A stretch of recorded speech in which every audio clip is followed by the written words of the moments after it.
Hello guys. तो इस ड्रामे में फीमेल लीड का नाम है लैंची और लैंची इस टाइम पर बहुत हार्ट ब्रोकन फील कर रही थी और उसकी वजह ये थी कि उसका एक लॉन्ग टर्म का बॉयफ्रेंड जिसका नाम यांजी था, एक्चुअली वो उसके साथ सिर्फ और सिर्फ टाइम पास कर रहा था। उसे उसकी फीलिंग्स की कोई परवाह नहीं थी।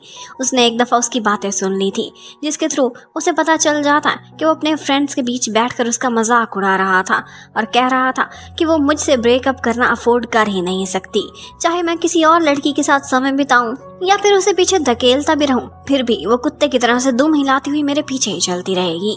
और उसकी वजह यह है कि उसे मेरी जियांग फैमिली से बेहतर ऑप्शन कोई मिल ही नहीं सकता। एक्चुअली ये लैंची की फैमिली इस टाइम पर फाइनेंशियल ट्रबल से गुजर रही थी और वो ये एंगेजमेंट ब्रेक ऑफ करना बिल्कुल भी अफोर्ड नहीं कर सकती थी, पर फिर भी उसकी सेल्फ रिस्पेक्ट सबसे आगे आ जाती है। वो जैसे ही अंदर एंटर होती है, यांजी को लग रहा था कि देखना अभी फिर से मुझे मनाने के लिए आई है, रूठी थी और खुद ही मनाएगी। लेकिन अब की बार ऐसा नहीं होता। वो एक दफा फिर से उससे हकीकत पूछती है कि तुम्हारी एक लड़की चियाओ चियाओ के साथ मैंने फोटोज देखी थी, क्या वो रियल है? वो बोलता है हाँ रियल है, तुम क्या कर लोगी? और इसके साथ ही वो उससे कहती है कि आज से हमारा रिलेशनशिप खत्म, मैं तुमसे ब्रेकअप करती हूँ। ये कहती हुई वो तो वहाँ से चली जाती है और जब लगता है यांजी को कि यहाँ पर मेरी इंसल्ट होने वाली है कि देखना मेरे सामने हार्ड टू गेट प्ले कर रही है, पर खुद ही 2 दिन बाद मुझे मनाने के लिए आ जाएगी। लेकिन अब की बार लैंची ने ऐसा कुछ भी नहीं करना था और थोड़ी देर बाद लैंची को एक ऑफर मिलती है और वो थी जिन फैमिली की तरफ से। उनका बटलर हुआंग वहां पर आता है और कहता है कि हमारे सेकंड यंग मास्टर जिनका नाम है बिंगचन, वो आपसे शादी करना चाहते हैं और वजह यह है कि उनके साथ कुछ हेल्थ इश्यूज हैं और जब उनकी और आपकी बर्थ डेट को मैच कराया गया था तो उससे पता चलता है कि आप उनके लिए बहुत लकी साबित होंगी, इसीलिए हम आपके लिए एक मैरिज प्रपोजल लेकर आए हैं। उनके बीच मैरिज एक कॉन्ट्रैक्ट की फॉर्म में थी और इस कॉन्ट्रैक्ट में 100 से भी ज्यादा क्लॉजेस थी। एक्चुअली लैंची को इस वक्त अपनी फैमिली से छुटकारा चाहिए था और उसके लिए उसे बहुत सारे पैसे की जरूरत थी जो कि इस कॉन्ट्रैक्ट के बदले उसे मिल रहा था। उसके पास और कोई ऑप्शन नहीं था, तो लैंची ने चूज किया था कि मैं इसी रास्ते को अप्रोच करूंगी। वो तुरंत ही कॉन्ट्रैक्ट पर साइन कर देती हैं और उसके बाद उसे अपना मैरिज सर्टिफिकेट मिल जाता है जिसमें उसकी और बिंग चंग की फोटो भी लगी हुई थी। बिंग चंग के साथ कुछ हेल्थ इश्यूज थे, लेकिन वो क्या होने वाले हैं ये देखकर तो सभी हैरान रह जाते हैं। पहले दिन उसकी मेड उससे डांट खाकर कमरे से बाहर आ रही थी, तो यहाँ पर लैंची कहती है कोई बात नहीं, मैं उसे खाना खिला दूंगी, और उसके बाद नॉक करके वो अंदर जाती है और हमें पता चलता है कि हमारा मेन लीड जो कि काफी हैंडसम है, लेकिन उसके साथ ये प्रॉब्लम है कि ना तो वो चल सकता है ना ही देख सकता है, वो ब्लाइंड भी है और क्रिपल्ड भी। लैंची को बिल्कुल भी डिसअपॉइंटमेंट नहीं होती, उसने अपने आप को मेंटली प्रिपेयर किया हुआ था। उसे लगता है कि गुस्से का काफी तेज है जिस तरह से इसने मेड को डांट के बाहर निकाला है, लेकिन वो उसे बहुत प्यार से कहती है कि क्या तुम अपनी वाइफ को भी खुद को फीड नहीं करने दोगे, और उसके बाद वो कुछ भी नहीं कह पाता। उसे इसकी आवाज बहुत स्वीट लगती है और फिर वो उसके हाथ से खाना खाने लगता है। यहाँ पर हमें ऐसा लगता है कि जैसे बिंगचन उसे पहले से ही जानता हो। वो उससे कहता है कि क्या तुम्हें कुछ याद नहीं, और वो अनजान बनकर पूछने लगती है क्या याद नहीं, मुझे समझ नहीं आई आप क्या कहना चाहते हो। अब उसके बाद उसे खाना खिलाकर जैसे वो वहाँ से बाहर जाने लगती है तो वो उसे रोक लेता है और पकड़कर अपनी ही लैप में बिठा लेता है। लैंची उसके इस जेस्चर से काफी हैरान हुई थी, लेकिन फिर वो अपनी व्हील चेयर को मूव करता हुआ दरवाजे के पास लेकर जाता है और फिर उसके बाद अगले ही लम्हे लैंची उस कमरे से बाहर गिरी पड़ी थी। ये सारा सीन बटलर और मेड्स भी देख लेती हैं और बटलर कहने लगता है कोई बात नहीं, पहली दफा आपको काफी सक्सेस मिली है, आप इस कमरे में 23 मिनट्स एंड 50 सेकंड्स रही हैं, इससे पहले तो कोई 2-3 मिनट में ही निकाला जाता था। अब लैंची को उसी विला में अपना एक अलग बेडरूम भी दे दिया गया था। लैंची को ये नई लाइफ बहुत ऑकवर्ड फील हो रही थी, लेकिन फिर भी वो इसे एक्सेप्ट कर रही थी क्योंकि इसके अलावा उसके पास कोई रास्ता ना था, ना ही उसके पास फैमिली की सपोर्ट थी। और जियांग यांजी वो तो उसे एक टिश्यू पेपर की तरह से यूज़ करता था, उसे ये बात भी पता चल गई थी। नेक्स्ट डे वो जैसे ही अपने काम पर जाती है तो हमें पता चलता है कि एक्चुअली वो जियांग की कंपनी में ही काम करती है और ये कंपनी उसके अंकल चला रहे थे। यहाँ पर सारे लोग यही गॉसिप कर रहे होते हैं कि आजकल यांजी के साथ एक नई लड़की चियाओ चियाओ को देखा जा रहा है, पता नहीं इस लैंची का क्या बनता है। लेकिन उसने तो अपनी जिंदगी का फैसला कर लिया था। वो आती है, आज अपना सामान भी पैक करती है और साथ ही साथ अपना रेजिग्नेशन लेटर भी जाकर दे देती है। और जो अंकल थे वो तो जैसे ही रेजिग्नेशन देखते हैं वो तो शॉक्ड ही रह जाते हैं। वो ये बिल्कुल भी एक्सेप्ट नहीं कर रहे थे, क्योंकि एक बहुत बड़ा प्रोजेक्ट था जिस पर लैंची काम कर रही थी। अब वो ये प्रोजेक्ट बीच में छोड़कर जाएगी, ये काम कैसे संभलेगा, वो परेशान होने लगते हैं। लेकिन यहाँ पर लैंची के स्टमक में जाकर चेयर लगी थी, जिसकी वजह से वो बार बार वहाँ पर हाथ लगा रही थी। और अंकल को ऐसा लगता है ये कुछ गायनी के इश्यूज की वजह से अपनी छुट्टी ले रही है। वो कहने लगते हैं कि अगर ये रीज़न है तो फिर तो मैं तुरंत ही तुम्हारा डिज़ाइन एक्सेप्ट कर लेता हूँ। और उसके बाद वो यानजी को कॉल करते हैं और कहते हैं कि मुझे पता ही नहीं चला तुम डैडी बनने वाले हो, मुझे खुशखबरी क्यों नहीं सुनाई। और बस यानजी दोबारा से खुश हो जाता है। वो सोचने लगता है कि ये लैंची, इसने एक और नई चाल चली है। अब इस तरह से ये लोगों के सामने नाटक करेगी और मुझे दोबारा पाने की कोशिश कर रही होगी। अंदर ही अंदर मन में तो यानजी अच्छे से जानता था कि ऐसा कुछ भी नहीं हुआ। अब जैसे ही वो अपना सामान पैक करके जा रही थी तो उसे उसकी मम्मी बुलाती हैं। वो उनसे मिलने के लिए एक जगह पर पहुंच जाती हैं। एक्चुअली ये उसकी एडॉप्टिव मॉम है। ये बहुत रूड है और उससे कहने लगती है कि तुम्हारी हिम्मत कैसे हुई, तुमने यानजी के साथ ब्रेकअप कर लिया, क्या तुम्हें हमारी फैमिली की कंडीशंस का कुछ पता नहीं, और जॉब क्यों छोड़ी वहाँ से। अब इसके साथ ही लैंची उनसे कहने लगती है कि ठीक है, आपने मुझे अब तक पाला है, लेकिन ये आप भी अच्छे से जानती हैं कि आप मुझे एक बेटी वाला दर्जा देती ही नहीं हैं। अब मुझे बता दें कि अब तक मुझे बड़ा करने की आप क्या कीमत रखती हैं। मैं आपको प्राइस पे करूंगी और उसके बाद हमारे रास्ते अलग। वो भी मुंह फाड़ के कहती है ठीक है, फिर 100 मिलियन दे दो, और वो भी एक हफ्ते के अंदर अंदर, और अगर ना दिए तो फिर मैं तुम्हारी बोटियां उतार कर चीलकवों को खिला दूंगी। अब लैंची वापस पहुंचती है। वो जैसे ही आती है तो उसे पता चलता है कि आज उसके हस्बैंड बिंग चन की तबीयत बिल्कुल भी ठीक नहीं है। उसने पेन किलर्स भी लिए थे, फिर भी उसकी पेन में कमी नहीं हो रही थी। यहाँ पर वो उसे डिस्ट्रैक्ट करने के लिए कहती है कि क्यों ना मैं तुम्हारे लिए कोई म्यूजिक बजा दूं, और वो वायलिन बजाने लगती है जो उसे काफी अच्छे से बजाना आता था।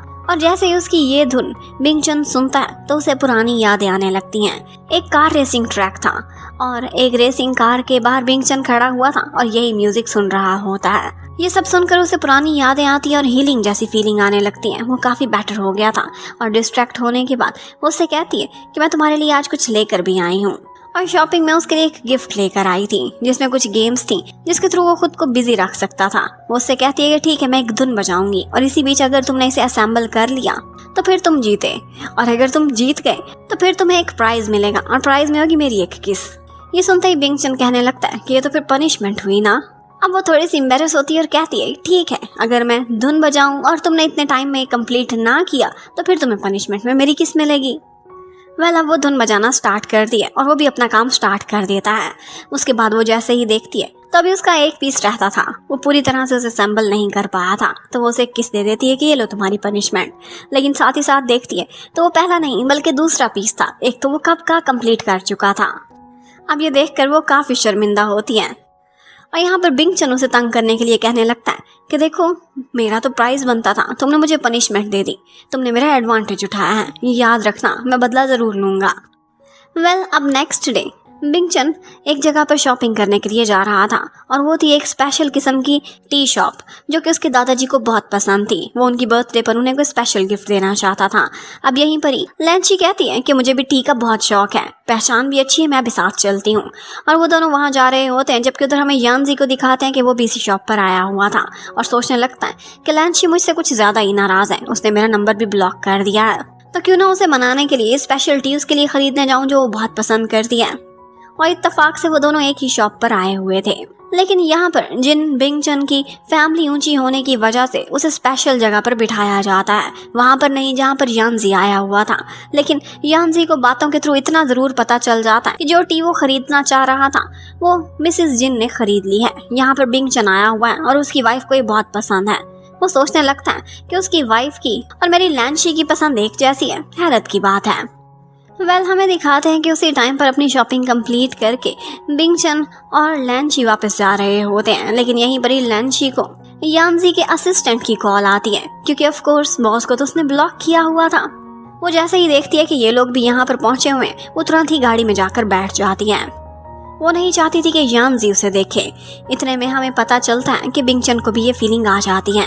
जैसे ही यानजी वहाँ पहुँचता है और कहता है कि मैं मिस्टर और मिसेस जिन से मिलना चाहता हूँ, तो वो जान जाता है कि ये इसका एक्स बॉयफ्रेंड है।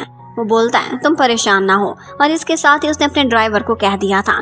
ड्राइवर बोलता है कि इस वक्त मिस्टर और मिसेस जिन आपसे मिलना नहीं चाहते, और ये कहता हुआ वो गाड़ी निकाल कर चला जाता है। और यानजी की उनके सामने इतनी औकात नहीं थी कि वो बुरा मना सकता। अब उसके बाद एक फैमिली डिनर था और वही मौका था जब दादाजी की बर्थडे भी थी। यहाँ पर बिंगचन अपनी वाइफ को भी साथ लेकर जाता है और वहाँ पर लैंची का आमना सामना होता है उसके एक कजन से, जो कि दिखते ही काफी मीन लग रहा था और उसका नाम था जैंग। यहाँ पर जैंग बातों ही बातों में ये शो करा देता है कि उसे बिंगचन से बहुत प्रॉब्लम है और यहाँ पर उसे उस फैमिली के कुछ और मेंबर्स भी दिखने को मिलते हैं, जिसमें से एक उसका अंकल जूली भी था। दादाजी तो काफी खुश हो गए थे कि बिंगचन ने अपनी जीवन साथी चुन ली है और इसके साथ साथ उन्हें लैंची का पसंद किया हुआ गिफ्ट भी काफी अच्छा लगा था। यहाँ पर वो टी पीते पीते एक बहाने से जैंग आगे बढ़ता है और बिंगचन को एम्बैरेस करने के लिए, उसे उसकी कमजोरी दिखाने के लिए वो टी उसके ऊपर गिराने वाला था कि इतने में उसकी वाइफ आगे बढ़ती है और उसे प्रोटेक्ट कर लेती है।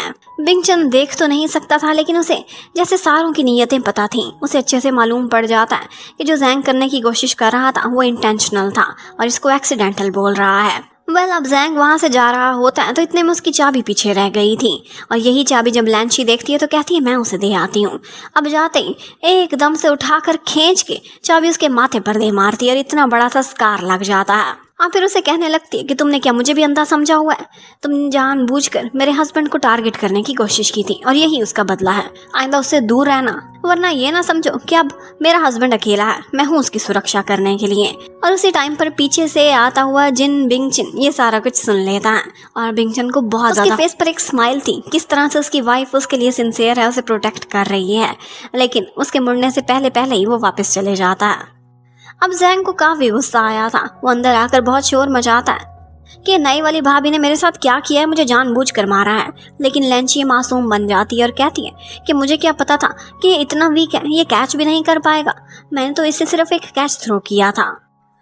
अब इस टाइम पर कोई भी लैंची को कुछ भी कहता उससे पहले ही बिंगचन उसकी साइड लेता है और कहता है कि मेरी वाइफ ऐसा कर ही नहीं सकती, लगता है कि तुम्हें कोई क्लासेस ज्वाइन करानी पड़ेंगी, बास्केटबॉल की क्लासेस तुम्हारे लिए कहीं साइन करा दूं। अब ये सुनते ही जैंग को काफी इंसल्ट फील होती है और वो चुपचाप वहां से निकल जाता है। अब उसके बाद गाड़ी में बैठकर लैंची बिंगचन से कहने लगती है कि आज तुमने मेरा साथ दिया, मुझे प्रोटेक्ट किया, मुझे बहुत अच्छा फील हुआ, थैंक यू सो मच। लेकिन वो उससे कहने लगता है कि थैंक यू तो मुझे तुम्हारा कहना चाहिए, तुमने मुझे प्रोटेक्ट किया था और तुम्हें प्रोटेक्ट करना मेरा फर्ज बनता है। आज के बाद अगर कोई भी तुम्हें अच्छा ना लगे, उससे झगड़ा मोल लेने को दिल करे, बेशक दिल खोल के लड़ना, ये याद रखना कि मैं तुम्हारी बैक पर खड़ा हुआ हूँ। अब उसका इतना ही कहना लैंची के लिए बहुत कुछ था। इतने में यहाँ पर दोबारा से बिंगचन को पेन होना स्टार्ट हो जाती है, क्योंकि पेन किलर्स का असर खत्म हो गया था। ये वो इशू था जिसमें लैंची उसकी हेल्प करने की कोशिश तो करती थी, लेकिन फिर भी कर नहीं पाती थी। अब उसके बाद वो अपने कमरे में सोने के लिए चला जाता है, जबकि लैंची अपने कमरे में आ गई थी। यहाँ पर वो अपनी बेस्टी को कॉल करती है और उससे कहती है कि मैंने उस कम बैक यांजी से ब्रेकअप कर लिया है और तो और मैंने किसी और से शादी भी कर ली है। वो कौन है मैं तुम्हें कल बताऊंगी। मिलते हैं उसी कैफे पर जो मुझे बहुत पसंद है। अब उसकी बेस्टी भी उसी कैफे में पहुंची हुई थी। लैंची देखती है तो यहाँ पर यांजी भी अपने असिस्टेंट के साथ बैठा हुआ था। बेस्टी कहने लगती है कि क्यों ना हम कहीं और चलें, लेकिन वो बोल देती है कि इनसिग्निफिकेंट लोगों की वजह से मैं अपनी फेवरेट जगह क्यों छोड़ूं। और इसके साथ ही वो दोनों इकट्ठे बैठकर वहाँ पर कुछ खाने लगते हैं। यहाँ पर वो उसे बता देती है कि क्या तुमने जिन फैमिली के बारे में सुना है। वो बोलती है किसने नहीं सुना होगा, इस शहर में सबसे स्ट्रांग है। वो पूछती है अच्छा तो फिर बिंगचन को जानती हो। वो बोलती है कि हाँ उसे भी जानती हूँ, उसके साथ कुछ हेल्थ इश्यूज हैं, लेकिन हर कोई जानता है कि इस टाइम पर फाइनेंशियली वो किंग ऑफ बीजिंग है। तो वो कहती है अच्छा तो फिर मैं मिसेस बिंगचन हूँ। ये सुनते ही वो हैरान रह जाती है और कहती है कि मैंने सोचा भी नहीं होगा कि तुम इतनी स्ट्रांग बन जाओगी। और इतने में वो लड़की वहाँ चियाओ चियाओ भी पहुँच जाती है, जिसे देखते ही यांजी उसके क्लोज होने की कोशिश करता है। वो ये जानबूझकर कर रहा था ताकि लैंची उसे देखे और फिर जेलस हो, लेकिन लैंची को बिल्कुल भी परवाह नहीं थी। उसने तो नजर उठाकर भी नहीं देखा था कि यांजी के साथ कोई बैठा भी है कि नहीं। लेकिन इतने में चियाओ चियाओ जानबूझकर उसके साथ इंटरेक्ट करने लगती है और इतने में यांजी भी वहां पर पहुंच जाता है। वो उसी टेबल पर खड़ा हुआ था कि पीछे से असिस्टेंट उन सारों की इकट्ठी एक फोटो ले लेता है और अपने सोशल मीडिया पर पोस्ट कर लेता है। एक तरह से उसने अपने मूवमेंट्स पर अपनी सेल्फी डाली थी, पर यही फोटो कोई देख लेता है और वो था बिंगचन का बटलर। और उसके मुंह से निकल जाता है कि ये क्या, ये लोग एक ही जगह पर हैं। और बस इतना ही होना, बिंगचन उससे पूछने लगता है कि हुआ क्या है। वो बताता है कि एक्चुअली मैडम लैंची जहाँ पर गई हुई हैं वहीं पर यांजी भी हैं, लेकिन शायद इत्तेफाक से उनका आमना सामना हुआ होगा। वो लोग एक फोटो में हैं, बहुत सारे लोग हैं इकट्ठे।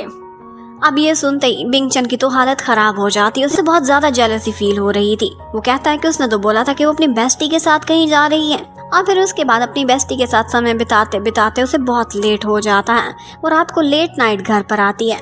जाती है, पहले तो नॉक करती है। बिंगचन के दरवाजे से कोई जवाब नहीं आता तो चुपचाप अपने कमरे में चली जाती है। यहाँ पर उसे उसकी फ्रेंड का फोन आता है। वो उससे बातें कर रही थी, उससे पूछती है कि क्या तुम्हें वाकई बिंगचन से प्यार तो नहीं हो गया। तुम इतनी उसकी बातें कर रही थी, इतनी केयर कर रही थी। तो वो कहने लगती है कि मुझे उससे कैसे प्यार हो सकता है, हमारे बीच सिर्फ एक बॉस और एक एम्प्लॉय जैसा रिश्ता है। उसने मेरे साथ एक कॉन्ट्रैक्ट साइन किया है जैसे बिजनेस के लिए करते हैं, दैट्स ऑल। मेरी उसके लिए कोई फीलिंग्स नहीं और ना ही हो सकती हैं। ये सारा कुछ उसने ऐसे ही बस बोल दिया था। लेकिन उसी टाइम पर उसके कमरे के बाहर अपनी व्हील चेयर पर बिंगचन ये सारी बातें सुन लेता है। ये सुनते ही उसे इतना शॉक मिलता है कि वो व्हील चेयर से गिर गया था। उसका मन तो करता है कि वो अंदर जाए और लैंची को अपने दिल की हकीकत बता दे कि वो बहुत समय से उससे प्यार करता है। लेकिन फिर सोचने लगता है कि इस हालत में जब मैं इतना अगली हूँ, ना मैं चल सकता हूँ ना मैं देख सकता हूँ, क्या मैं उसके काबिल हूँ वाकई। और फिर बस बटलर उसे उसके कमरे में वापस लेकर आ जाता है। अब मम्मी दोबारा से कॉल कर रही थी और यहाँ पर लैंची ने अपना नाटक स्टार्ट कर दिया था। वो कहती है कि मैंने जिस फैमिली में शादी की है वो रिच तो है, लेकिन ये मैन बहुत ओल्ड है, 72 ईयर्स का है और मुझे बहुत मार पीट भी करता है, उसने मुझे तंग किया हुआ है। लेकिन मम्मी को तो पैसे से मतलब था। वो कहती हैं कि वो हमें कितना पैसा दे रहा है तुम्हारी डाउरी के तौर पर, और वो मम्मी से मिलने का फैसला करती है। यहाँ पर उसने थोड़ा बहुत मेकअप किया हुआ था जिससे ये दिख रहा था कि वो मारपीट खा कर आई हुई है, लेकिन मम्मी को उसकी जख्मों की कोई परवाह नहीं थी। वो यही कहती हैं कि उसने पैसा कितना दिया है ये बताओ। और इसके साथ ही वो उसका हैंडबैग चेक करने लगती हैं। उन्हें वहाँ पर एक चेक मिलता है जो कि बहुत भारी रकम का था। ये देखते ही मम्मी खुश हो जाती हैं, उन्हें सिर्फ पैसे से मतलब था। और यहाँ पर लैंची जानबूझकर ये नाटक कर रही थी ताकि मम्मी दोबारा उससे कोई फेवर मांगने के लिए ना आए और यहीं पर उनका रिश्ता खत्म हो जाए। और होता भी कुछ ऐसा ही है। वो चेक लेकर चली जाती हैं और उसके बाद मुड़कर भी नहीं देखती कि मेरी बेटी की क्या हालत है। जबकि उधर बटलर आज बिंगचन से कह रहा था कि क्या आपके लिए एक केयर गिवर हायर कर लूं जो 24 आवर्स आपके साथ रहेगी। यही बात वो सुन लेती है और लैंची अंदर आती है, कहती है ऐसी कोई भी जरूरत नहीं है, मैं हूं ना, मेरे होते हुए किसी और को लाने की क्या जरूरत। ये तो उस दिन मिस्टर बिंगचन ने मुझे कमरे से बाहर निकाल दिया था। अगर ये मुझे वापस आने दें तो मैं 24 आवर्स इनके साथ रहने को रेडी हूँ। और बिंगचन भी टॉन्ट करते हुए उससे कह देता है कि हाँ, तुम वाकई इस कॉन्ट्रैक्ट को और इस रिश्ते को बहुत सीरियस ले रही हो, अपने बॉस की इतनी केयर कर रही हो। ये सुनते ही लैंची को अंदाजा हो जाता है कि कल इसने मेरी बातें सुन ली थी। वो काफी शर्मिंदा होती है और फिर सोचती है कि मैं इसे दिखा दूंगी कि मैं इसकी वाकई केयर करती हूँ। अब वो अपना सामान लेकर उसी के ही बेडरूम में शिफ्ट हो गई थी। इतने में वो देखती है तो एकदम से आता है और अपनी शर्ट उतारने लगता है। वो सोचती है कि ये कपड़े चेंज कर रहा है मेरे सामने ही। चुपचाप अपनी सांसें रोककर खड़ी रहती है ताकि इसे पता ना चले कि मैं यहाँ पर मौजूद हूँ और ये एम्बैरस ना हो और मैं भी ना हूँ। लेकिन वो दूसरी शर्ट पहनता है और उसके बाद वहाँ से निकल जाता है, ये कहते हुए कि अगर तुमने अच्छे से देख लिया हो तो यहाँ से जा सकती हो। और वो जो अपना टॉवल पकड़े नहाने के लिए जा रही थी, एकदम दोबारा से परेशान हो जाती है और नर्वस होकर वहीं से भागने की करती है। अब वो इतनी नर्वस हो गई थी कि उसने अपने कपड़े बाहर ही रख दिए थे। वो अंदर ले जाना भूल गई थी और अब टॉवल पहनकर वापस आ रही होती है। सोचती है कि उसे कौन सा दिखता है, और वैसे भी वो अब तक कब का सो चुका होगा, लेकिन उसे ये नहीं पता था कि वो सामने ही मौजूद है। और जैसे ही वो गिरने वाली थी, जाकर सीधी उसकी लैंडिंग होती है बिंगचन की लैप के ऊपर। वो उसे जैसे ही पकड़ता है तो उसे यादें आने लगती हैं कि इतने सालों बाद मैं इसे दोबारा से मिल रहा हूँ, लेकिन इसे मेरा कुछ पता नहीं है। जब भी ऐसी ऑकवर्ड सिचुएशन बनती थी तो बिंगचन उसे किसी न किसी मजाक की शक्ल में टाल देता था। अभी भी उसे कहता है कि अगर तुमने एंजॉय कर लिया हो तो जाओ और अपने कपड़े पहन लो। अब उसके बाद आधी रात को एक दफा डर के बिंगचन की आंख खुल जाती है। वो हाथ लगाता है बेड पर और कोई भी नहीं था। एक्चुअली लंची सामने सोफे पर बैठी हुई थी। वो उससे पूछने लगती है कि अगर आपकी इजाज़त हो, आपको बुरा ना लगे तो इस बेड पर थोड़ी सी जगह मैं ले लूँ, मुझे बहुत अनकंफर्टेबल फील हो रहा है, मैं सोफे पर सोने की आदी नहीं हूँ। और वो तुरंत ही उसे इजाज़त दे देता है। वो उसे मना करता भी कैसे, वो तो ट्रूली उसे अपनी रियल वाइफ मान चुका था।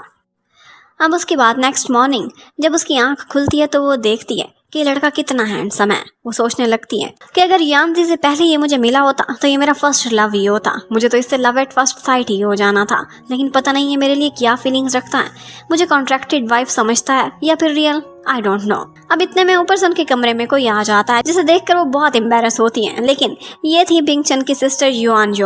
और युआन बहुत ही स्वीट थी। वो उन दोनों से कहती है कि मैं पहली दफा अपनी भाभी से मिल रही हूँ और मिलकर मुझे बहुत खुशी हो रही है। अब आप दोनों ड्रेस अप होकर नीचे आ जाएं।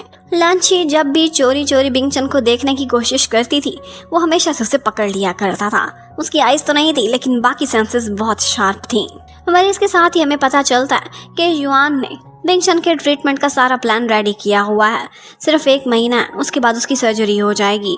ऑल्दो इसमें सक्सेस चांसेस काफ़ी कम थे, लेकिन फिर भी बिंगचन ये रिस्क लेना चाहता था, क्योंकि वो नहीं चाहता था कि वो सारी ज़िंदगी इस तरह से गुजार दे। और इसके साथ ही युआन कहती है कि मैं क्रूज पर एक पार्टी रखने वाली हूँ और इस पार्टी में आप दोनों भी आएंगे और भी मैं बहुत सारे लोगों को बुलाऊंगी और उनमें से एक यानजी भी होने वाला है। उसने अब तक मेरी भाभी की बहुत इंसल्ट की है, मैं सब जानती हूँ, और अब उसकी इंसल्ट का टाइम हो चुका है। उसे पता चले कि मेरी भाभी की कितनी रिस्पेक्ट है। और इसके साथ ही फाइनली उस पार्टी का दिन आ जाता है। उस दिन सारे क्रूज पर थे और बारिश भी हो रही थी। यहाँ पर यानजी की सिस्टर शुआंग भी आई हुई थी और वो आते ही कहने लगती है कि तुम्हारी मॉम से सुना था कि एक 72 साल के आदमी से तुम्हारी शादी हुई है। और पीछे एक बुढ़ा सा खड़ा हुआ था और उसे लगता है कि ये उसी का ही हस्बैंड है। वो उससे कहने लगती है कि देखा, मेरा भाई ही था जिसने तुम्हें हीरे की तरह रखा हुआ था, तुम उसके काबिल ही नहीं थी, तुम हो इसी के काबिल। और यहाँ पर भी तुम किसी तरह से लिंक्स लगाकर इसीलिए पहुंची होगी ताकि मेरे भाई को दोबारा से पाने की कोशिश कर सको। ये तुम्हारी सोच है। वो उसे बार बार नीचा दिखा रही होती है, पर उसके सामने ऑफ कोर्स लांची अभी तो कुछ भी नहीं बोल सकती थी, क्योंकि उसे पता था कि ये मैरिज एक सीक्रेट मैरिज है। पर इतने में युआन वहां पहुंच जाती है और आते ही शुआंग को चुप करा देती है और कहती है कि ये मेरी पार्टी, मैंने खुद इसे इनवाइट किया है, तो मेरे किसी गेस्ट को इंसल्ट नहीं कर सकती। अब उसके बाद इसी पार्टी में एक ऑक्शन भी स्टार्ट हो जाता है। यहाँ पर कुछ बहुत ही रेयर किस्म की आइटम्स थी और उनमें से एक नेकलेस था। पहले ये नेकलेस बहुत सुंदर था और ये शुआंग को काफ़ी पसंद आ जाता है। वो अपने भैया से कहती है कि मुझे ये दिला दो और वो तुरंत ही बोली लगाने लगता है। उसने ये नेकलेस खरीद लिया था और उसके बाद एक रिंग की बारी आती है। ये रिंग वो रिंग थी जो कि लांची को बहुत पसंद थी और उसने एक दफ़ा यानजी को कहा था कि मैं ये रिंग खरीदना चाहती हूँ। इसके पीछे उसके नेम के मीनिंग्स लिखे हुए थे और ये एक एंटीक थी। उसने तब उसे बोला था कि जब तुम्हें प्रपोज करूंगा तो इसी रिंग के थ्रू करूंगा। अब यानजी ऑफ कोर्स लांची को मिस तो बहुत कर रहा था, वो उसे वापस पाना चाहता था, तो इस रिंग के लिए वो बोली लगाने लगता है। लेकिन कोई और भी था जो यही रिंग चाहता था और वो था बिंगचन। उसे भी पता था कि ये रिंग लांची को कितनी पसंद है और जहाँ तक जिन फैमिली की पावर थी वहाँ तक तो यानजी पहुँच ही नहीं सकता था। और इन दी एंड बहुत ऊंची बोली लगाकर बिंगचन वो रिंग खरीद लेता है। इस बात का यानजी को काफी अफसोस होता है। वो रिंग उसकी औकात से बाहर हो चुकी थी और अब तो लांची भी। अब उस पार्टी में बिंगचन को बैठे हुए जब गर्ल्स देखती हैं तो सोचने लगती हैं कि ये कितना हैंडसम है। और उन सबको ये भी भरोसा था कि एक एक्सीडेंट में इसकी ये हालत हुई है, लेकिन जितनी जिन फैमिली की पावर है ये एक ना एक दिन ठीक भी जरूर हो जाएगा। लेकिन सारे इस बात को देखकर काफी जेलस हो रहे थे कि इसी पार्टी में लांची को बहुत ज्यादा रिस्पेक्ट दी जा रही है और तो उसे बिंगचन के बाजू में बैठने की जगह भी मिल जाती है। ये देखकर तो गर्ल्स जेलस होकर रह जाती हैं। बिंगचन आज से पहले किसी गर्ल को अपने क्लोज नहीं आने देता था। अब यहाँ पर उस पार्टी में युआन एक गेम खेलना भी स्टार्ट कर देती है और इस गेम में विनर रहती है हमारी हीरोइन लांची। और वो कहती है कि ये विन कर गई है तो इसे एक सरप्राइज गिफ्ट भी तो मिलना चाहिए। और बिंगचन कहने लगता है कि गिफ्ट मैं इसे दूंगा और इसके साथ ही वही रिंग जिसका नाम नैन्सी था वो उसे पहनाने लगता है। ये देखकर वहाँ मौजूद हर लड़की जेलसी से पागल हो रही थी और यानजी का तो बुरा हाल हो गया था। ये सारा कुछ देखना बर्दाश्त नहीं कर सकता था। लगता है कि युआन ने ये पार्टी अरेंज इसलिए की थी ताकि वो यानजी को जेलस करा सके, ये दिखा सके कि उसने क्या खोया है। यहाँ पर यानजी बिंगचन से कहने लगता है कि मिस्टर जिन, आपकी एक वाइफ भी है, उसके होते हुए आप इतना एक्सपेंसिव गिफ्ट एक रिंग किसी और लड़की को कैसे दे सकते हैं। पर बिंगचन कहने लगता है कि मेरी इस तरह की हैबिट नहीं है कि मैं लड़कियों के साथ टाइम पास करूं तुम्हारी तरह। अब ये सुनते ही यानजी की काफी इंसल्ट हो जाती है और उसे लगता है कि वो उसे यहाँ से उठकर चले ही जाना चाहिए। और फिर इसी के साथ ही हमें पता चलता है जब युआन फोन पर बात कर रही थी कि एक्चुअली अब्रॉड में कुछ सालों पहले लांची की और उसके भाई की मुलाकात हुई थी और इन दोनों को प्यार हो गया था। इन्होंने कुछ समय इकट्ठे गुजारा है, कुछ महीने, लेकिन इनके दिल पर एक दूसरे के नाम ही प्रिंट हो गए थे। एक दूसरे को जीवन साथी बनाना चाहते थे, लेकिन इतने में वहाँ पर एक भयंकर एक्सीडेंट हो गया था जिसके बाद उसकी भाई की हालत भी बहुत खराब हो गई थी। और इसके साथ साथ लांची वो भी 3 महीने कोमा में रही थी और जब वो जागी थी तो उसके बाद उसे इस टाइम की कुछ भी याद नहीं थी, उसे अमनीजिया हो गया था। अब रूम में लांची वापस आती है। यहाँ पर बिंगचन उससे कहता है कि क्या तुम मुझे बता सकती हो बाहर का नज़ारा कैसा है। वो उसे बताती है कि बाहर समुंदर बहुत शांत और बहुत सुंदर है और आसमान पर स्टार्स भी हैं। ये सुनते ही बिंगचन सोचने लगता है कि मैंने इसे वादा किया था कि एक दफ़ा मैं तुम्हें समुद्र में स्टार्स भी दिखाने के लिए लेकर जाऊंगा, लेकिन उसने सोचा नहीं था कि जब ये वादा पूरा करूंगा तब मैं देख ही नहीं सकता हूँगा। ये सोचकर वो काफ़ी तड़पने लगता है। लेकिन इतने में उसके पास लांची आती है और उससे कहती है कि जो गिफ्ट आपने मुझे दिया है ये इंतहाई एक्सपेंसिव है, ये मैं एक्सेप्ट नहीं कर सकती और आप पहले ही कॉन्ट्रैक्ट में मुझे इतना पैसा दे चुके हैं। वो उसके हाथ पर वो रिंग वापस रख देती है, लेकिन इसके साथ ही वो लैंची को पकड़ता है और अपनी गोद में बिठा लेता है और कहता है कि क्यों तुम मेरे और अपने बीच एक लाइन ड्रॉ कर रही हो, मैं ये लाइन नहीं चाहता। इसके साथ ही वो उसे किस कर देता है और कहता है कि मैं तुम्हारा हस्बैंड और तुम मेरी वाइफ, ये बात जान के रखो। अब उसके बाद वो वहाँ से बाहर जाती है और यहाँ पर यानजी उससे मिलता है। यानजी उससे कहने लगता है कि तुम जानबूझकर मुझे टीज कर रही हो, और वो मिस्टर जिन उसकी तुम मिस्ट्रेस बनकर रहना चाहती हो, तुम्हें पता भी है उसकी शादी हुई हो। यानजी उससे ये भी कहता है कि मैं और तुम मेड फॉर ईच अदर है, जो भी नाराजगी है उसे खत्म करो, मेरे पास वापस आ जाओ। और यहाँ पर वो उसे किस करना चाहता था, पर बार बार लैंची उसे यही कहे जा रही थी कि मैं मैरिड हूँ, मुझसे दूर रहो, हमारे बीच सारा कुछ खत्म हो चुका। और इसके साथ ही वो उसे जब पीछे धकेल रही थी तो वो पानी में गिर जाता है। अब उस क्रूज पर 2 किस्म के एक्सीडेंट हो चुके थे। एक तो ये कि यानजी वहाँ पानी में गिर गया था और बाद में उसे हॉस्पिटल लेकर जाया जाता है, जबकि दूसरी तरफ हमें दिखाते हैं कि बिंग चन को भी सर पर कोई चीज लगने की वजह से चोट लग जाती है, वो भी हॉस्पिटल में पहुंचा हुआ था। लैंची के पास 2 ऑप्शन थे, वो किसके पास जाती, लेकिन वो वही ऑप्शन चूज करती जो कि उसके लिए सूटेबल था। वो वाकई यानजी को पीछे छोड़ चुकी थी, उसे कोई परवाह नहीं थी कि वो जिंदा है या फिर मर चुका। उसे अगर परवाह थी तो सिर्फ और सिर्फ अपने हस्बैंड की। वो बिंग चन के पास पहुंच जाती है। यहाँ पर जॉन उसे इशारों में कुछ याद कराने की कोशिश भी करती है। उससे पूछती है कि क्या तुम कभी अब्रॉड गई हो। वो कहती है हाँ, मैं गई हुई थी, वहाँ पर मेरा एक्सीडेंट भी हुआ था और मैं कुछ अर्सा कोमा में भी रही हूँ, लेकिन उसके बाद मुझे याद नहीं है वहाँ पर मैंने क्या क्या किया। बहुत कम टाइम वहाँ पर रही थी।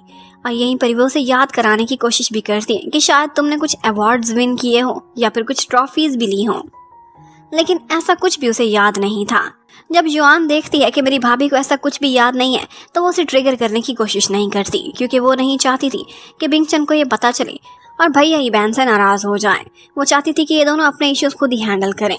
अब उसके बाद जब बिंग चन को होश आता है तो वो जाना चाहता था एक शावर लेने के लिए, लेकिन वो उसे बाथरूम जाता हुआ देखती है तो रोक लेती है। जब वो गिर रहा था तो भी उसे संभाल लेती है। यहाँ पर उन दोनों की हग हो गई थी और यहाँ पर लैंची तो उसे छोड़ ही नहीं रही थी। वो बार बार उसे कहता है कि मुझे जाने दो, लेकिन वो तब तक उसे जाने नहीं देती जब तक उससे वादा नहीं ले लेती कि तुम अभी शावर नहीं लोगे, क्योंकि डॉक्टर ने मना किया है, तुम्हारी चोट में इन्फेक्शन पड़ सकती है। जब वो मानता है तभी खुद को उससे अलग होने देती है। अब वो बोलती है कि अगर तुम्हें फेस वाइप करना है तो मैं लाकर करूंगी। इसके साथ ही वो टॉवल लेकर आती है और उसका फेस वाइप करने लगती है। और बस इसी बीच जब वो उसे देख रही थी तो एक बात पर बहुत शर्मा जाती है और ब्लश करने लगती है। फिर उसके बाद वहाँ से भाग गई थी और फिर सोचने लगती है कि थैंक्स गॉड वो मुझे देख तो नहीं सका। लेकिन उसकी सेंसेस इतनी शार्प थी कि उसने ये जान लिया था कि वो शर्मा कर यहाँ से भागी है। जबकि उधर यानजी, उससे तो बर्दाश्त ही नहीं हो पा रहा था कि मुझे लैंची ने डंप कर दिया है। और तो और उसे इतना पता चल जाता है मैरिज ब्यूरो से कि इसकी शादी हो चुकी है, और वो भी 9 सितंबर को, यानी कि जब इसने मुझसे ब्रेकअप किया था उससे अगले ही दिन इसने किसी से शादी कर ली है। ये सुनकर तो वो और भी आग बगोला हो जाता है। तुरंत ही उससे मिलने के लिए आता है और कहता है कि कौन सा आदमी तुम्हें जो भी चलता हुआ मेरे बाद मिला उससे शादी कर ली। इससे तो साफ पता चलता है कि तुम मुझसे कितना प्यार करती हो, और ये तो सारा कुछ तुमने गुस्से में किया है, और वैसे भी वो 72 साल का बुढ़ा है। उसे छोड़ो और तुम मेरे पास आ जाओ। और उसी टाइम पर फोन कॉल पर बिंग चन भी उसके साथ कॉल पर था।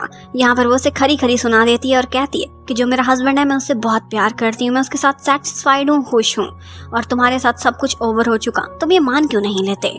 अब जब वो कॉल पर दोबारा बात करती है तो बिंग चन काफी खुश सुनाई दे रहा था।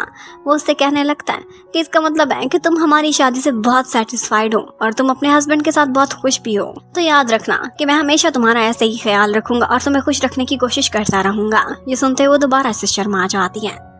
अब उसके बाद हमें दिखाते हैं कि एक्चुअली लैंची, उसका क्रेज है आर्टिफिशियल इंटेलिजेंस से रिलेटेड, और इसमें वो बहुत अच्छी भी है।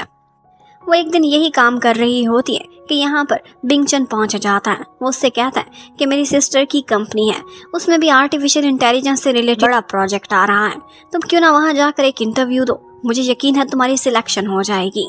वो कहने लगती है कि ये सारा कुछ तो मैं शौक से करती हूँ, अब मेरी असल जॉब तो आपके साथ है ना। वहाँ पर कॉन्ट्रैक्ट में क्लॉजेज में लिखा था कि मुझे सारा समय आपके साथ रहना है। लेकिन बिंग चन उससे कहता है कि मुझे तुम अच्छी लगती हो, और ये सच्ची बात है कि मैं तुम्हारे इस पैशन को आगे कंटिन्यू होते हुए देखना चाहता हूँ।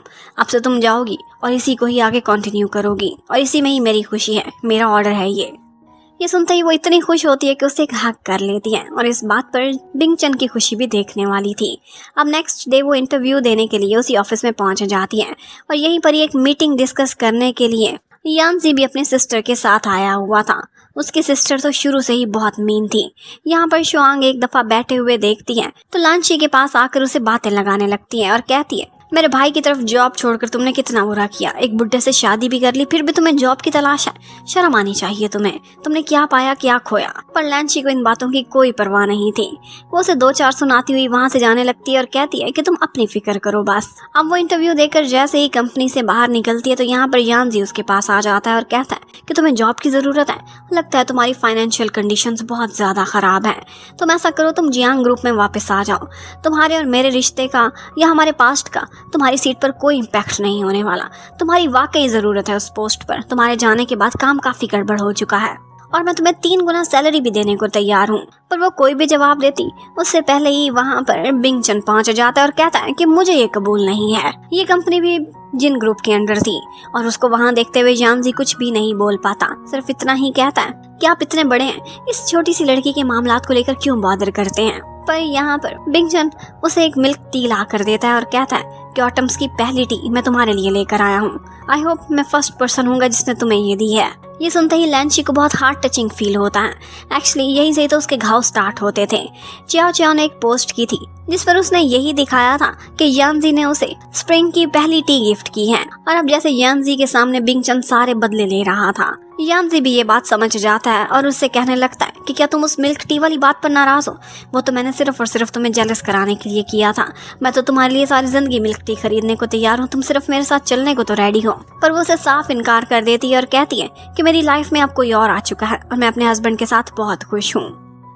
लेकिन इतने में यहाँ पर शुआंग आ जाती है जो कि आते ही लैंची को बुरा भला कहने लगती है और साथ ही साथ बिंगचन के सामने अपनी जगह बनाने के लिए कहती है कि आप इस लड़की को क्यों इतना भाव देते हैं, आपको पता है ये इतने साल मेरे भाई के साथ रही है और ये किसी के लिए भी काबिल नहीं है, आप जैसे पर्सन के तो बिल्कुल भी काबिल नहीं। ये सुनते ही वो अंधा तो था लेकिन फिर भी ठीक निशाने पर उसके गाल पर एक थप्पड़ दे मारता है और बस शुआंग रोती धोती अपने भाई यांजी के सामने बवाल तो मचाती रहती है, पर यांजी की भी जिन बिंगचन के सामने एक भी नहीं चलती थी और इतने में वो अपनी वाइफ को लेता हुआ वहां से चला जाता है। अब वो गाड़ी में बैठा हुआ था, यहाँ पर वो अपनी वाइफ को किस करता है और वो भी उसे किस करती है। उसे कुछ यादें भी आने लगती हैं, उसे ऐसा लगता है कि जैसे इसी पर्सन के साथ उसका कुछ ना कुछ टाइम गुजरा हुआ है। लेकिन इसके साथ ही उसकी हालत खराब हो जाती है, उसके सिर में पेन होने लगती है, पर उसे और कुछ भी याद नहीं आया था। लैंची को पता चल जाता है कि इंटरव्यू में वो सक्सेसफुल रही है और यहाँ पर बिंगचन को उसकी कोई सिफारिश करने की भी जरूरत नहीं पड़ी थी। बिंगचन को उसके लिए बहुत खुशी होती है, वो उससे बोलती है कि अब मैं सारा समय तो आपके साथ नहीं रह सकूंगी, इसलिए मैं आपको एक गिफ्ट देना चाहती हूँ। उसने खुद ही एक रोबोट डिजाइन किया था छोटा सा और वो कहती है कि मुझे और आपको कनेक्टेड रखेगा और आप जब चाहें इससे बात भी कर सकते हैं, आपका मन भी बहलाएगा और इससे आपको मेरी याद भी आती रहेगी। वो बोलती है कि इसका नाम तो अभी तक मैंने नहीं सोचा, क्यों ना हम दोनों इकट्ठे रखें। और फिर बिंगचन थोड़ा सा सोचने के बाद उससे कहता है कि क्यों ना हम इसका नाम ट्वाइलाइट रखें। उसने अपनी ही लैंग्वेज में जो शब्द बोला था उसका मतलब ट्वाइलाइट निकलता था और इसके साथ ही वो विश भी प्रेजेंट करता है कि जब हमारे बेबीज होंगे, बहुत सारे बेबीज, तो उनमें से पहले बेबी का नाम हम ट्वाइलाइट ही रखेंगे। और ये सुनते ही लैंची काफी ज्यादा शर्मा जाती है। अब उसी कंपनी में एक प्रोजेक्ट के सिलसिले में युआन के साथ लैंची को थोड़ा सा अब्रॉड जाना पड़ता है और ये वही कंट्री थी जहाँ से लैंची की और बिंगचन की यादें जुड़ी हुई थी। युआन भी उनके पास्ट के बारे में अच्छे से जानती थी, तो यहाँ पर वो उसे सैर कराने के लिए उन्हीं पॉइंट्स पर लेकर जाती है जहाँ पर वो और बिंगचन मिले थे और उन्होंने इकट्ठे समय बिताया था। इधर वो कुछ हॉर्सेस को देखती है तो उसे ऐसा लगता है कि जैसे इसी जगह पर वो पहले भी आई है और एक हॉर्स से उसे खास अटैचमेंट भी फील होने लगती है। युआन भी अच्छे से जान चुकी थी क्योंकि ये हॉर्स तब एक बच्चा हुआ करता था जब ये लोग यहाँ पर आते थे और उसने शायद लैंची को पहचान भी लिया था और वो उसे तुरंत ही दोस्ती भी कर लेता है और उसे अपने ऊपर राइडिंग भी करने देता है। लैंची जब अपनी वीडियोस देखती है तो सोचती है कितनी अच्छी हॉर्स राइडिंग, मैंने 1-2 दफा की तो है, पर इस तरह से हर्डल्स को अबूर करना ही मुझे पहले कभी भी नहीं आता था, कुछ तो गड़बड़ है। और फिर उसके बाद वो एक पॉइंट पर जाती है कार रेसिंग देखने के लिए। यहाँ पर एक जगह उसे अपने सिग्नेचर्स भी दिखाई देते हैं, ऐसा लगता है कि जैसे ये राइटिंग भी उसी की ही है, पर उसे कुछ समझ नहीं आ रही थी कि क्या ये कोइंसिडेंस है। वहाँ पर जाते ही उसे बार बार बिंगचन की यादें आ रही थी, ऐसा लग रहा था कि कोई चीज उसे फोर्सफुली बिंगचन की तरफ अट्रैक्ट करने की कोशिश कर रही है। वो तुरंत ही उसे कॉल मिला देती है। वो उस टाइम पर पेन में था, पेन किलर्स लेते हुए भी उसे इतना असर नहीं हो रहा था। यहाँ पर किसी से वो वायलिन लेती है और उसके लिए एक धुन बजाती है। ये वही धुन थी जो हमेशा से बिंगचन सुनता था और उसे सुकून आ जाया करता था और आज भी ऐसा ही होता है। बिंगचन उसी मिनी रोबोट टॉयलेट की वजह से अक्सर उससे कनेक्टेड रहता था। यहाँ पर वो उसकी मीटिंग्स को भी सुना करता था। वो जितनी कॉन्फिडेंटली हर चीज़ को हैंडल कर रही थी अब्रॉड में, उसे काफ़ी खुशी होती है। वो अपने कैरियर में इतनी सक्सेसफुल रहे, यही तो उसका सपना था। फिर वहाँ पर कुछ दिन बिताने के बाद लैंची वापस आ जाती है और उसके आते ही बिंगचन उसे एक वार्म वेलकम देता है। वो उसे बहुत मिस कर रहा था। वो अपनी वाइफ को अपने पास बिठा लेता है और उसे कहता है कि मैंने तुम्हें कितना याद किया, क्या तुम्हें अंदाज़ा भी है। और इसके साथ ही उसे ये भी बताता है कि बहुत ही जल्द मैं खुद को सर्जरी के लिए प्रिपेयर कर रहा हूँ। रोज़ाना ही मैं फिजियोथेरेपी लेता हूँ और मेरी कंडीशन बेटर भी हो रही है। आई होप सर्जरी अच्छी जाएगी। लेकिन अब अब्रॉड से वापस आने के बाद लैंची को लगता था कि कुछ ना कुछ ज़रूर मिसिंग है और इसी बारे में बात करने के लिए वो अपनी मम्मी के पास भी जाती हैं और उनसे पूछती है कि क्या मेरा कुछ पुराना सामान था, ये शायद ऐसा सामान जो अब्रॉड से वापस आया हो। और उसे पता चलता है कि उसका कुछ सामान स्टोर रूम में पड़ा हुआ है। अब वो वहीं जाकर चेक करने लगती है। वो कुछ चीज़ें वहाँ से कलेक्ट कर लेती है जो कि उसे लगता है कि काम की हो सकती हैं, उसे कुछ यादें भी दिला सकती हैं। और इतने में मम्मी भी वहाँ पर आ जाती हैं और यांजी भी।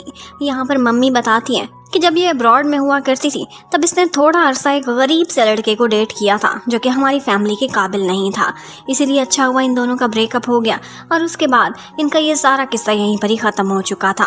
लेकिन ये बात जैसे ही यांजी सुनता है तो वो तो भड़क ही उठता है। कहता है इसका मतलब है कि इसने मुझसे पहले भी किसी को डेट किया था, मैं इसका फर्स्ट लव नहीं था। और साथ ही साथ उसे ये भी पता चल जाता है कि इसकी किसी 72 ईयर्स ओल्ड पर्सन से शादी हुई है, तो उसके बदले मम्मी ने पैसे भी लिए हैं डाउरी में। वो कहने लगता है कि आपने अपनी बेटी को बेच दिया, आपको शर्म आनी चाहिए, आप मुझे अपनी प्राइस बताएं, इसकी वहाँ से डिवोर्स कराएं, मैं उससे ज़्यादा पैसा आपको देने को रेडी हो जाऊंगा।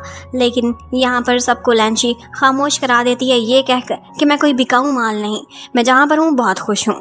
अब उसके बाद लैंची वापस आती है। यहाँ पर इसका कुछ सामान था जो कि रखते हुए मेड के हाथ से गिर जाता है। वो देखने लगती है कि वाह, आपके पास तो इतने सारे सर्टिफिकेट्स, मेडल्स और ट्रॉफीज हैं। और यही बात बिंगचन भी सुन लेता है और कहता है कि अगर इसके पास इतना कुछ है तो इसके सारे अवार्ड्स फ्रेम करके मेरी स्टडी में लगा दिए जाए, मुझे बहुत गर्व है अपनी वाइफ पर। ये सुनते ही लैंची को और भी खुशी होती है। उसका हस्बैंड बेशक कुछ देख नहीं सकता था, लेकिन वो हीरे की परख में बहुत आगे था। वो उसके हर काम को इनकरेज करता था और उसे अप्रिशिएट भी करता रहता था। यहाँ पर वो थोड़ा सा सैड हो जाती है और बिंगचन से कहती है कि पास्ट में कभी भी किसी ने मुझे इतना एक्नॉलेज नहीं किया जितना तुम कर रहे हो। और इस बात पर वो उसके फॉरहेड पर किस करता है और कहता है कि पास्ट को भूल जाओ, अब तुम मेरे साथ हो। अब वो अपना जो सामान वापस लेकर आई थी वहाँ पर एक की भी थी और यही सोचने लगती है कि ये की कहाँ की हो सकती है। फिर बहुत ज़्यादा सोचने के बाद और इधर उधर से पता चलाने के बाद उसे यही मालूम पड़ता है कि एक बैंक लॉकर की है। और इसके साथ ही हमें यह भी पता चलता है कि बिंगचन अपने ट्रीटमेंट की वजह से अब कुछ लम्हों के लिए खड़ा भी हो सकता है, लेकिन वो ठीक से वॉक नहीं कर सकता था। अब इसी तरह से एक दिन लैंची अपने ही ख्यालों में खोई हुई थी। वो शावर में जाती है तो पता चलता है कि आगे उसका हस्बैंड बात ले रहा था। वो यहाँ पर एक दफ़ा तो उसे देखती है तो देखती ही रह जाती है। वो बहुत हैंडसम था, उसने सोचा भी नहीं था कि इतना अच्छा बॉडी बिल्डर होगा। और फिर इसके साथ ही वो नोटिस कर लेता है। उससे कहता है कि अगर तुमने देख लिया हो तो अब चली जाओ बाहर। और वो एम्बैरेस होकर बोलती है कि मैं अभी तो आई थी, मेरी बस एक दफ़ा नज़र पड़ी है, मैं ऐसी वैसी लड़की नहीं। तो वो भी कहने लगता है कि तुम्हें यहाँ पर खड़े मुझे देखते हुए पूरे 50 सेकंड्स हो चुके हैं और एक नज़र सिर्फ 1-2 सेकंड्स की ही होती है। उसको दिखता नहीं था, लेकिन उसकी सेंसेस इतनी शार्प थी और उसे अपने कानों के थ्रू हमेशा टाइमिंग्स का भी अंदाज़ा रहता था। अब वो एम्बैरेस होकर बाहर भागती है और फिर सोने का नाटक करने लगती है। इतने में वो उसके पास आता है और उससे कहता है कि क्या हुआ, तुम नाराज़ तो नहीं होगी, मैं तो सिर्फ जोक कर रहा था, और अगर तुम मुझे कभी शर्टलेस देख भी लो तो कोई बात नहीं, तुम 50 सेकंड्स क्या 50 मिनट्स भी देख लो तो मैं तुम्हारा हस्बैंड हूँ और तुम्हारा अधिकार बनता है। अब लैंची को इतना तो भरोसा हो चुका था कि जितना वो बिंगचन से प्यार करती है उतना ही वो भी उससे करता है, लेकिन बिंगचन के सीने में कुछ राज थे जो कि लैंची को लगता है खुद ही पता चलाने पड़ेंगे। अब एक दिन ऑफिस में जब लैंची गई हुई थी तो यहीं पर ही उसकी मुलाकात अंकल यूली से भी होती है। ये बिंगचन के अंकल थे और वो उससे कहने लगते हैं कि क्या तुम्हें कुछ याद है, हम पहले भी एक दफ़ा मिले थे। लेकिन लैंची कहती है कि सॉरी, मेरी मेमोरी इतनी अच्छी नहीं है। वो उसे बताता है कि एक दफ़ा मैं डूबने वाला था तो तुमने मेरी जान बचाई थी। यहाँ पर अंकल यूली की नीयत कुछ अच्छी नहीं दिख रही थी, ऐसा लग रहा था कि वो भी एक विलन ही है। और इसी बारे में एक दफ़ा पहले भी बिंगचन ने जिक्र किया था। उसने कहा था कि मुझे अगर सबसे ज़्यादा शक अपने एक्सीडेंट को लेकर किसी पर है तो वो अंकल यूली पर ही है। इसलिए वो अपनी फैमिली से, स्पेशली अपने अंकल से और अपने कजन से लैंची को दूर रहने का ही ऑर्डर करता था। अब थोड़े ही दिन लगे थे, लेकिन लैंची ने उस बैंक अकाउंट का पता चला ही लिया था। अब वो उसी लॉकर को जाकर ओपन करती है तो वहाँ से उसे कुछ सामान मिलता है। उसमें से एक तो रेसिंग कार का मॉडल था, जिसके थ्रू से इतना पता चल गया था कि मेरी मम्मी ने झूठ बोला है। अगर वो लड़का इतना ही गरीब था तो ये गिफ्ट तो काफी एक्सपेंसिव है, वो मुझे ऐसे नहीं दे सकता था। और दूसरा, उसे एक पुराना मोबाइल फोन मिला था, लेकिन उसे चार्ज करना पड़ेगा एक पुराने जमाने का चार्जर लेकर। वो सोचती है कि इसे चार्ज करूंगी और जरूर इसमें से कोई ना कोई राज मुझे मिल ही जाएगा मेरे पास्ट से रिलेटेड। और उसके बाद जब वो शाम को घर वापस लौटती है तो बिंगचन काफी परेशान था।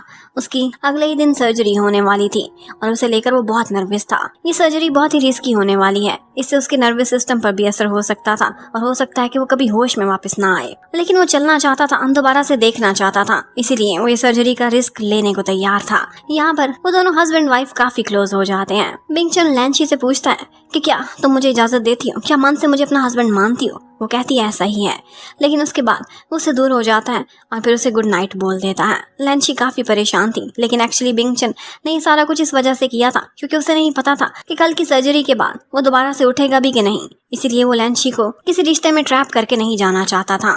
इसलिए उसने खुद को भी रोका, रेजिस्ट किया, क्योंकि वो लैंची से ट्रू लव करता था। अब नेक्स्ट डे जब वो ऑपरेशन थिएटर जा रहा था तो उसकी सिस्टर भी वहाँ पर थी और उसके साथ साथ लैंची भी। वो जाते हुए भी उससे कहता है कि तुम अपना ख्याल रखना और हमेशा खुश रहना। बेशक मैं इस ऑपरेशन थिएटर से जिंदा वापस आऊँ या ना आऊँ, लेकिन तुमने खुश रहना है, ये मेरी आखिरी विश है। अब उसको थिएटर में भेजने के बाद लैंची वेटिंग रूम में बैठ जाती है। यहाँ पर वो पुराने फोन से कंपैटिबल होता हुआ चार्जर भी खरीद कर ले आई थी। वो जैसे ही फोन को चार्ज करके ओपन करती है तो वहाँ पर उसकी और बिंगचन की बहुत सारी यादें थी। उसका जो शॉर्ट टर्म में बॉयफ्रेंड रहा था, उसका फर्स्ट लव, वो कोई और नहीं बल्कि बिंगचन ही था, जो कि उस वक्त रेसिंग कार चलाने का शौक रखता था। यहाँ पर उन दोनों ने बहुत सारा समय इकट्ठे बिताया था और उनको ट्रू लव भी हो गया था। लेकिन फिर एक एक्सीडेंट के बाद बिंगचन की ये हालत हो गई और लैंची उसे अमनीजिया हो चुका था। वो ये सारा कुछ देखने के बाद बहुत रोती है और सोचती है कि आखिर बिंगचन ने मुझे ये क्यों नहीं बताया। और इसी के साथ ही उसे वो रोबोट मिलता है जिसका नाम उन्होंने मिलकर ट्वाइलाइट रखा था। उस रोबोट में बिंगचन ने उसके लिए एक मैसेज छोड़ा था और वो यही कह रहा था कि मैं ही हूँ तुम्हारा फर्स्ट लव और हम दोनों ने इकट्ठे बहुत सारा समय बिताया था। लेकिन ये सारा कुछ मैंने तुम्हें पहले नहीं बताया क्योंकि मैं तुम्हें कोई शौक नहीं देना चाहता था और ना ही मैं इस काबिल खुद को समझता था कि तुम मेरे प्यार में हमेशा के लिए खुद को डुबोए रखो। अगर तुम्हारी सर्जरी से सक्सेसफुल वापस आ गया तो फिर ठीक है, हम दोनों ये समय इकट्ठे बिताएंगे, लेकिन अगर ना आ सका तो खुद को कभी भी दोष ना देना। मैं तुमसे ट्रू लव करता था और ये रियलिटी में अपने साथ दफना कर नहीं ले जाना चाहता था, इसीलिए तुमसे शेयर कर रहा हूँ। ये सब सुनने के बाद वो बहुत इमोशनल हो जाती है और काफी देर तक रोती रहती है। उसे बहुत सारी पुरानी यादें भी आने लग गई थी और इसी शौक की वजह से वो एक दफा बेहोश हो जाती है। जबकि उधर सर्जरी में काफी कॉम्प्लिकेशंस आई थी और ऑपरेशन काफी लंबा था। लेकिन इन दी एंड जब पता चलता है कि बिंगचन बिल्कुल ठीक ठाक अपनी सर्जरी से सरवाइव कर चुका है तो उसकी सिस्टर तुरंत ही भागती हुई आती है सारा कुछ लैंची को बताने के लिए। वो इस वक्त बेहोश हुई थी तो यहाँ पर उसका कजन जैंग उसको बेहोश करके अपने साथ ले जाता है, किडनैप करके। और ये सारा कुछ वो अपने डैड मिस्टर यूली के कहने पर ही कर रहा था। उधर यूली भी आज हॉस्पिटल में ही था और उसकी भी एक सर्जरी होने वाली थी। लेकिन ये सर्जरी किस चीज की है ये तो हमें बाद में पता चलेगा। लेकिन वो बिंगचन और उसकी पावर हासिल करने के लिए कोई बहुत बड़ी चाल चल रहा था। उधर थोड़ी देर बाद जब लैंची उठती है उसे पता नहीं था कि याओ कहाँ गई है और इसी बारे में वो बोल रही होती है कि वो रोबोट सुन लेता है और उससे कहता है कि मैंने कुछ रिकॉर्ड किया है। और उस रोबोट में ये रिकॉर्ड हो चुका था कि उसे किसने बेहोश किया है। वो यही रिकॉर्डिंग देख रही होती है कि इतने में अंकल यूली पीछे से आ जाते हैं और फिर वो लैंची को बेहोश करके अपने साथ ले जाते हैं। अब जब लैंची को होश आता है तो सब कुछ बिल्कुल नॉर्मल था। वो घर पर थी, बेड में सो रही थी। जाकर देखती है तो बिंगचन के कमरे में उसके सर्वेंट्स भी खड़े हुए थे और वो बिल्कुल ठीक ठाक हंसता मुस्कुराता हुआ वहाँ बैठा हुआ था। वो अब देख भी सकता था और उसका ऑपरेशन सक्सेसफुल रहा था। यहाँ पर सर्वेंट्स तो ये कहते हुए वहाँ से बाहर निकल जाते हैं कि आप दोनों हस्बैंड वाइफ इकट्ठे समय बिताएं, हमें यहाँ से जाना चाहिए, हमें बहुत सारा काम है। और बिंगचन वो तुरंत ही लैंची का हाथ पकड़ लेता है और कहता है कि क्या तुम खुश नहीं हो? खुश नहीं दिख रही। वो कहती है मैं थोड़ी सी नर्वस हूँ। उसने थोड़ी ही देर में अंदाजा लगा लिया था कि ये बिंगचन वो नहीं है जो उसका था, बल्कि ये कोई और ही है जो उसे रिप्लेस किए हुए है, क्योंकि उनके पीछे कुछ ऐसी बातें थी जो कि उसे मालूम ही नहीं थी। उसे पहले ही शक हो चुका था कि इस वक्त कोई इम्पोस्टर है जो कि बिंगचन के रूप में उनके घर में मौजूद है। लेकिन असली बिंगचन कहाँ है? जब तक वो नहीं मिलता वो कोई भी स्टेप नहीं उठा सकती थी। इसी बारे में वो बिंगचन के असिस्टेंट से भी राब्ता करती है। लेकिन इतने में वो बिंगचन ऊपर से आ जाता है और उसने सारी प्लानिंग सुन ली थी जो कि वो असिस्टेंट के साथ मिलकर बना रही थी। वो उसे पकड़ लेता है और फिर कहता है इसका मतलब है तुम्हें बहुत जल्द पता चल गया था कि मैं असली नहीं बल्कि नकली हूँ। लेकिन इससे क्या फर्क पड़ता है? देखो मेरा फेस भी तो बिल्कुल वैसा ही है। तो तुम अगर उस बिंगचन से प्यार करती थी तो मुझसे क्यों नहीं नहीं कर सकती। याद करो, तुमने मुझे एक दफ़ा बचाया भी था और मैं अब सारी ज़िंदगी तुम्हारा गुलाम बनकर रहना चाहता हूँ। और इसी बात से उसे समझ आ जाती है कि यह और कोई नहीं बल्कि अंकल यूली ही हैं। उनकी भी उस दिन हॉस्पिटल में सर्जरी हो रही थी और उन्होंने बिंगचन से खुद को रिप्लेस कर दिया था। अब अंकल यूली नाइफ की नोक पर उसे अपने साथ ले जाते हैं और असिस्टेंट जिसने असली बिंगचन का पता निकाल लिया था वो उसे ब्लैकमेल करने लगते हैं। कहते हैं कि मैं लैंची को मार दूंगा, लेकिन लैंची उससे कहती है कि इस वक्त तुम्हें सिर्फ और सिर्फ बिंगचन की परवाह करनी है, तुम मुझे छोड़ो और इसे लेकर यहाँ से जाओ। और इसी बात पर यूली तो गुस्से से पागल हो जाता है और उसने लैंची पर अटैक कर दिया था। अब इन दी एंड नेक्स्ट सीन में हमें यही दिखाते हैं कि लैंची भी हॉस्पिटल में है और असली वाला बिंगचन भी मिल चुका है। जब वो उठता है तो उसे पता चलता है कि लैंची ने किस तरह से उसे बचाने के लिए खुद की बलि देने की कोशिश की थी, लेकिन फिर भी उसकी जान बच गई क्योंकि उसके किसी वाइटल ऑर्गन को चोट नहीं लगी थी। असिस्टेंट उन दोनों को देखकर कहता है कि मुझे ऐसा लगता है कि आप दोनों को देखकर पता चलता है कि ट्रू लव किसे कहते हैं। और उसके बाद लैंची और बिंगचन एक दूसरे को हक करते हैं और बिंगचन बहुत खुश था क्योंकि अब वो देख भी सकता था। और वो कहता है, लैंची तुम तो बिल्कुल पहले जैसी हो, पहले की तरह सुंदर, बल्कि उससे भी अच्छी लगने लग गई हो। और इसके साथ ही हमें पता चलता है कि अंकल यूली तो इस वक्त पकड़े गए थे। और बिंगचन कहता है कि आपने बहुत कोशिश की, मेरा फेस भी चुराने की कोशिश की, लेकिन लैंची कोई बेवकूफ़ लड़की नहीं थी। उसने तुरंत ही आपको पहचान लिया और उसके बाद उसने मुझे भी बचा लिया और आपको भी अंजाम तक पहुंचा दिया। बिंगचन ने उस सर्जन को भी पकड़ लिया था जिसने उसका ये ट्रीटमेंट किया था और उसके बाद वो कहता है कि इसको पुलिस के हवाले कर दिया जाए। अब इसके बाद हमें लास्ट सीन दिखाते हैं जहाँ पर जिन बिंगचन के एकदम हेल्दी होने की खुशी में उसने एक पार्टी थ्रो की हुई थी और इस पार्टी में वो दुनिया से अपनी वाइफ को भी इंट्रोड्यूस कराने वाला था। और इसी पार्टी में यांजी और उसकी सिस्टर शुआंग भी आए हुए होते हैं। यांजी बार बार शुआंग को ब्लेम कर रहा था कि तुम्हारी वजह से इतनी अच्छी लड़की मेरे हाथ से निकल गई, मैं लांची को बुला ही नहीं पा रहा। अगर तुमने हमारे बीच लड़ाइयाँ ना कराई होती, मुझे उल्टे सीधे मशवरे ना दिए होते, तो आज वो मेरी वाइफ होती। और बस इतने में ही हमें दिखाते हैं कि बिंगचन चलता हुआ मुस्कुराता हुआ वहाँ पर एंट्री करता है।